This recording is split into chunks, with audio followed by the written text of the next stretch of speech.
word you might hear a lot in the days to come. Subvariant. That's because scientists are monitoring a new version of the Omicron variant called, yes, a subvariant.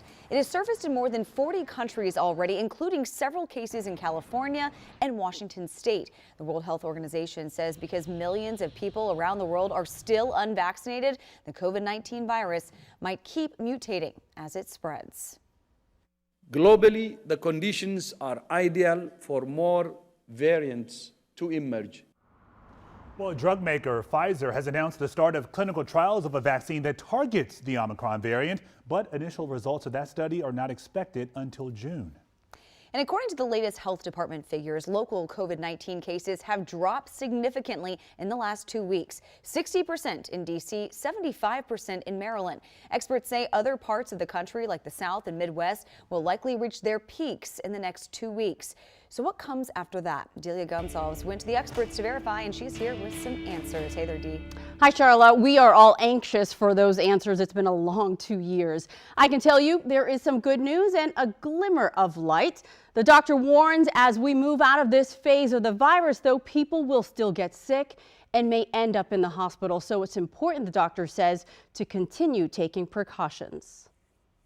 Our sources, the Centers for Disease Control and Prevention, and Dr. Shravani Drabakala of Johns Hopkins Medicine. What we saw, at least in the other countries, is that once the cases hit their peak, they come down, steeply. And so hopefully by March, maybe even a little bit sooner than March, we'll see these cases start to level out. According to the CDC COVID data tracker, 99% of all COVID-19 cases in the U.S. are due to Omicron. Dr. Drabakala says there are 3 reasons why. It's more transmissible, its spike proteins evade immunity, natural or through vaccination, and its antibodies offer protection against Delta. Which means that if it becomes the predominant variant and it's, somewhat milder, although we did have a lot of hospitalizations and death despite, this sort of milder clinical picture. But hopefully, as we move forward, we will see variants that are less lethal. Still, the doctor warns virus evolution can be unpredictable. So there is no guarantee future mutations will function like the more mild Omicron variant. However, she says long-lasting viruses will typically mutate into something more like the common cold and become less deadly over time. A smart virus would want to get, perhaps less virulent, even if it gets more transmissible. So it can be in the maximum number of people, right, and not kill off the host. That being said, evolution is really not that simple, and it can be random and unpredictable. So it can mutate towards something less extreme, but it could also go the other way, and we can't necessarily guarantee which way it's going to go.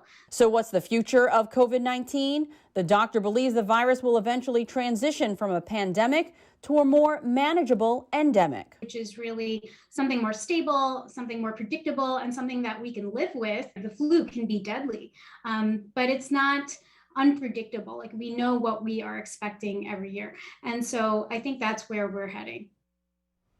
All right, something more predictable, more manageable. That sounds good. There is no timeline, though, as to when we'll get to that place where COVID-19 becomes livable. But at least the doctor does give us some assurance that life will eventually get back to a new sense of normal. Charla?